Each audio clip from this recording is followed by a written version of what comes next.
कौन सी वो गलतियां हैं जो आपको नहीं करनी है CUET 2025 में। वो होता है पैनिक, वो होती है परेशानी। आपको लगता है यार कैसे होगा, कैसे कवर करें। अपने उस भगवान, अपने खुदा पर विश्वास रखना है। बाकी जिसने 1000 वर्ड, 2000, 5000 वर्ड भी याद कर रखे हैं, उसकी किस्मत भी खराब हो सकती है कि ऐसा वर्ड आ जाए जो उसने ना पढ़ा हो। नमस्कार दोस्तों, तो टॉपिक आपको पता है, मैं इस वीडियो में बताने वाला हूं कौन सी वो गलतियां हैं जो आपको नहीं करनी है CUET 2025 में, खास करके इंग्लिश के पेपर में। क्योंकि इंग्लिश का पेपर 2024 में काफी लेंदी आया था, तो इस बार बच्चों ने काफी सारे कमेंट्स किए कि भैया कुछ पर्टिकुलर सेट ऑफ चीजें बता दीजिए कि अगर ये नहीं करोगे मार्क्स अच्छे हो जाएंगे। और ये वीडियो अभी क्यों आ रहा है? 3-4 दिन पहले जब आपके एग्जाम स्टार्ट होने वाले हैं, क्योंकि सबसे ज्यादा जरूरी अभी है ये। आपकी तैयारी पूरी हो चुकी है, बचा है सिर्फ और सिर्फ रिवीजन, बचा है सिर्फ और सिर्फ मॉक लगाना। तो अगर आप अभी जान जाएंगे कि ये वो गलतियां हैं जिनसे अगर आप बच गए तो आप अपने मार्क्स को कम से कम 50-60 नंबर ऊपर ले जा सकते हैं। अगर आपके 180 आ रहे थे, आप 230 के ऊपर ला सकते हैं। पर ये पॉसिबल कैसे होगा?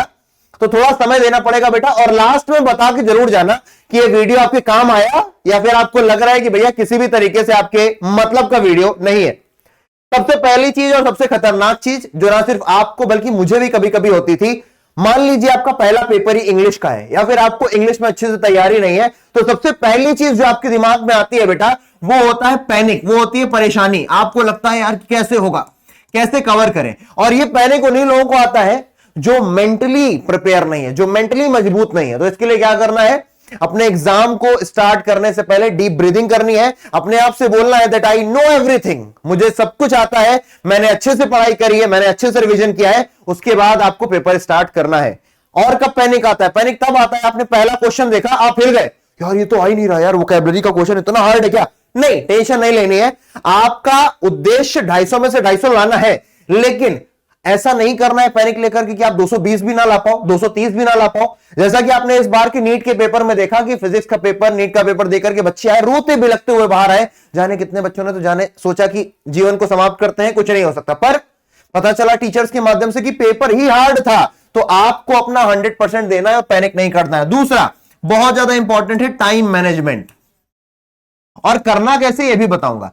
दूसरी सबसे बड़ी गलती कि अगर आपने टाइम मैनेजमेंट में गलती कर दी तो आपके मार्क्स बेटा जाने वाले हैं। टाइम मैनेजमेंट का सबसे अच्छा सॉल्यूशन यह है कि अगर आपने अभी तक एक भी मॉक नहीं लगाया है तो आप प्लीज बेटा मॉक लगा दीजिए जाकर के, और प्लीज जाकर के कंप्यूटर पर ही करिएगा। क्यों? कंप्यूटर पर करने से क्या फायदा होगा? कंप्यूटर पर करने से फायदा यह होगा कि आप उस माहौल के आदी हो जाएंगे।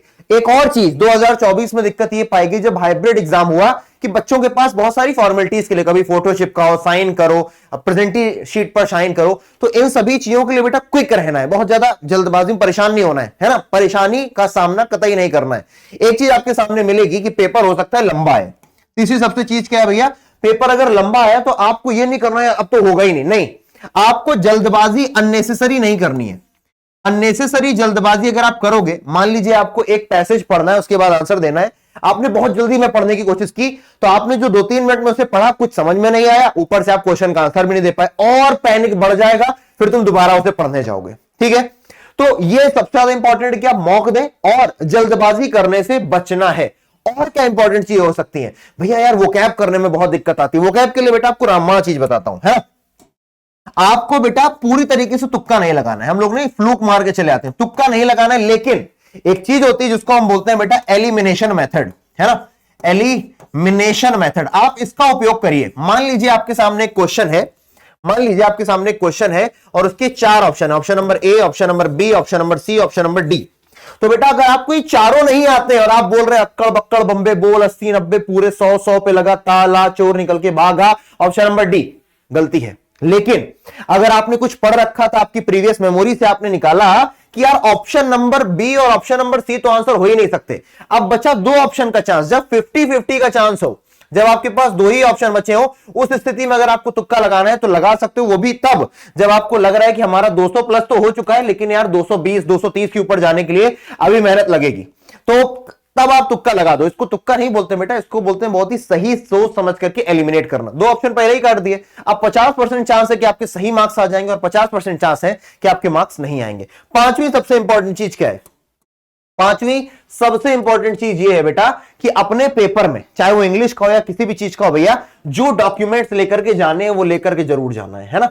बच्चे यही भूल जाते हैं, पानी ले लिया, कहीं अपना एडमिट कार्ड भूल गए, एडमिट कार्ड ले लिया तो फोटो भूल गए, फोटो ले लिया तो आधार कार्ड भूल गए, आधार कार्ड ले लिया तो भैया पेन भूल गए, पेन ले लिया तो कुछ भूल गए। तो जो जो चीज नहीं लेकर के जानी है उनका ध्यान रखना, वो लिस्ट आपने देख लेनी है बेटा। पूजा में हमने वीडियो भी बना दिया है, उस वीडियो को देख लेना और अपने जितने भी डॉक्यूमेंट्स उनको लेकर के जरूर जाना है, वरना आपको एग्जाम सेंटर में जाने नहीं दिया जाएगा। ये सबसे बड़ी गलती है जिसके कारण आप कोई भी पेपर नहीं दे पाते हैं। एक बार मैं अगर समअप करूं तो पैनिक नहीं करना है, अपने उस भगवान अपने खुदा पर विश्वास रखना है ना, कॉन्फिडेंस के साथ पेपर देना स्टार्ट करना है, जल्दबाजी अननेसेसरी नहीं करनी है। टाइम मैनेजमेंट करने के लिए अभी भी कुछ दिन बचे हुए हैं। मॉक टेस्ट अगर आपने 5 भी लगा लिए हर एक सब्जेक्ट के, बेटा आपके पास 5 सब्जेक्ट है, 25 मॉक टेस्ट लगाने, एक एक घंटे का पेपर, एक दिन में 4 लगाओगे बेटा, 4 दिन में खत्म हो जाएंगे, ठीक है ना।